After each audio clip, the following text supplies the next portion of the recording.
അക്കര തെരഞ്ഞെടുപ്പ് അടുത്ത് വരുന്ന സമയത്ത് ഘടകകക്ഷികൾക്ക് സംബന്ധിച്ചിടത്തോളം കൂടുതൽ സീറ്റുകൾ അവകാശപ്പെടാനുള്ള എല്ലാ അർഹതയുമുണ്ട്, സ്വാതന്ത്ര്യമുണ്ട്. സ്വാഭാവികമായി അങ്ങനെ ഒരു ചർച്ചകൾ നടക്കുന്നുണ്ടോ? RSPയെ സംബന്ധിച്ചിടത്തോളം ഈ 5-ൽ നിന്ന് ഒരു 7 സീറ്റ് കൂടുതൽ ചോദിക്കാനുള്ള നീക്കങ്ങളുണ്ട് എന്നുള്ള റിപ്പോർട്ടുകൾ പുറത്തു വരുമ്പോൾ എങ്ങനെയാണ് കോൺഗ്രസ് എങ്ങനെയാണ് പ്രതികരിക്കുന്നത്?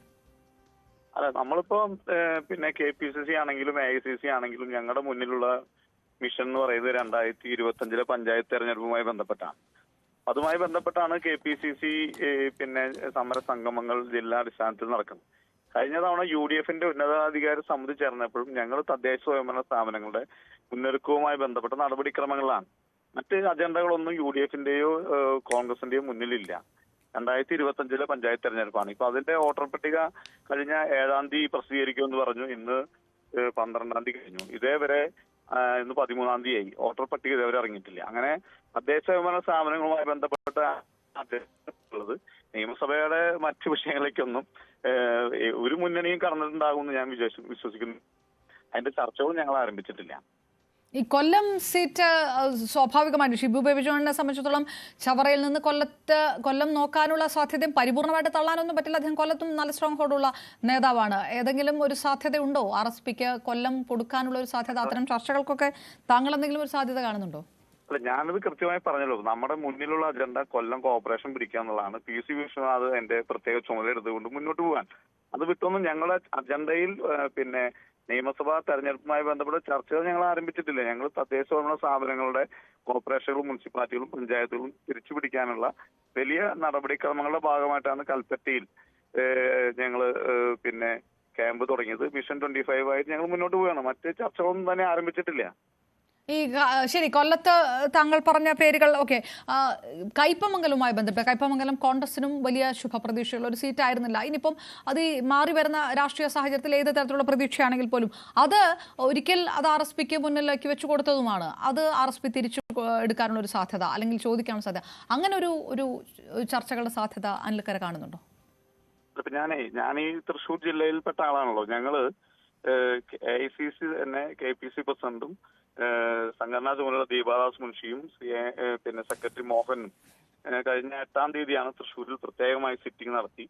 അതിലും ഞങ്ങൾ ചർച്ച നടത്തിയത് പഞ്ചായത്തുകളുമായി. കയ്പമംഗലത്ത് അബ്ദുൾ സലാം എന്ന് പറയുന്ന തൃശ്ശൂർ ജില്ലയിലെ സീനിയറായ ആളെ ചുമതലപ്പെടുത്തി അവിടെ വോട്ട് ചേർക്കുന്ന നടപടികളാണ്. ഈ ഒരു മാസം എന്ന് പറയുന്നത് ജൂലൈ ആഗസ്റ്റ് മാസം ഞങ്ങളുടെ മുന്നിലുള്ള ഏക ചർച്ച തദ്ദേശ സ്വയംഭരണ സ്ഥാപനങ്ങൾ വോട്ട് ചേർക്കലുമായി ബന്ധപ്പെട്ടാണ്. മറ്റ് വിഷയങ്ങളിലേക്കൊന്നും ഞങ്ങൾ കടന്നിട്ടില്ല, ചിന്തിച്ചിട്ട് പോലുമില്ല. കോൺഗ്രസിലെ മുതിർന്ന നേതാക്കൾ പ്രത്യേകിച്ച് TN പ്രതാപൻ അടക്കമുള്ളവർക്ക് താല്പര്യമുള്ള മണ്ഡലമായിരുന്നു കയ്പമംഗലം എന്നുള്ള റിപ്പോർട്ടുകളൊക്കെ ആ സമയത്ത് വന്നതാണല്ലോ. അങ്ങനെ ഉള്ള ഒരു സാഹചര്യത്തിൽ അതായത് കോൺഗ്രസിന് അത് വിട്ടുകൊടുക്കാൻ ഇനിയിപ്പോൾ പ്രത്യേകിച്ച് 2026 വലിയ പ്രതീക്ഷയോടുകൂടി കോൺഗ്രസ് അസംബ്ലി തെരഞ്ഞെടുപ്പ് കാണുമ്പോൾ സ്വാഭാവികമായിട്ടും RSPയുടെ ഭാഗത്ത് അങ്ങനെ ഒരു സജഷൻ വന്നാലും അത് കോൺഗ്രസിന് അത്ര സ്വീകാര്യമുള്ള തീരുമാനമായിരിക്കില്ല അല്ലേ? അല്ല, ഞങ്ങൾ കൃത്യമായി ഞാൻ എത്ര ചോദ്യം അങ്ങോട്ടും ഇങ്ങോട്ടും തിരിച്ചിട്ടാലും ഞങ്ങളുടെ മുന്നിൽ ഞാൻ നേരത്തെ പറഞ്ഞല്ലോ, ഇപ്പൊ ജില്ലയിൽ തദ്ദേശ സ്വയംഭരണ സ്ഥാപനങ്ങൾ വോട്ട് ചേർക്കലുമായി ബന്ധപ്പെട്ട് TN പ്രതാപന് വലിയ ഉത്തരവാദിത്വം ഏൽപ്പിച്ചിട്ടുണ്ട്. അത് എനിക്ക് മണലൂർ അസംബ്ലിയുടെ ചുമതലയാണ് തന്നിട്ടുള്ളത്. MK അബ്ദുൾ സലാമിന് കയ്പമംഗലത്തെ ചുമതല. അപ്പൊ ഞങ്ങളിപ്പോ ചർച്ച നടത്തിക്കൊണ്ടിരിക്കുന്ന ഞാൻ നേരത്തെ പറഞ്ഞല്ലോ, നിയമസഭയുമായി ബന്ധപ്പെട്ട് ഏത് ചോദ്യം ചോദിച്ചാലും ഞങ്ങൾക്ക് അതിന് മറുപടി പറയാൻ കഴിയില്ല. ഞങ്ങളുടെ മുന്നിൽ പഴയ പാർട്ടി അല്ല ഇത് വളരെ കൃത്യമായും അജണ്ടകൾ വെച്ചാണ് മുന്നോട്ട് പോകുന്നത്. AICC സെക്രട്ടറിമാരെ പഞ്ചായത്തുകൾ തോലും വിസിറ്റ് നടത്തുന്നത് തദ്ദേശ സ്വയംഭരണ സ്ഥാപനങ്ങളുടെ തെരഞ്ഞെടുപ്പുമായി ബന്ധപ്പെട്ടാണ്. അല്ലാതെ ഞങ്ങളിപ്പോ എന്തിനാണ് നിയമസഭ ചർച്ച? ഞങ്ങളുടെ മുന്നിൽ ആ വിഷയമില്ല ഇപ്പോ. ശരി, ഞാൻ വളഞ്ഞും തിരിഞ്ഞും ചോദിക്കുന്നില്ല ശ്രീ അനിൽക്കര. ഒറ്റ കാര്യമാണ്, കൂടുതൽ ഘടകകക്ഷികൾക്ക് കൂടുതൽ സീറ്റ് ആവശ്യപ്പെടാനുള്ള അർഹതയുണ്ട്. പക്ഷേ ആ സീറ്റ് കൊടുക്കേണ്ടി വരിക കോൺഗ്രസിന്റെ പോക്കറ്റിൽ നിന്നായിരിക്കും. കോൺഗ്രസിന് അത് പക്ഷെ അംഗീകരിക്കാവുന്ന ഒരു ഘട്ടമല്ല, പ്രത്യേകിച്ച് 2026. അതാണ് അതിന്റെ ഉത്തരം അല്ലേ?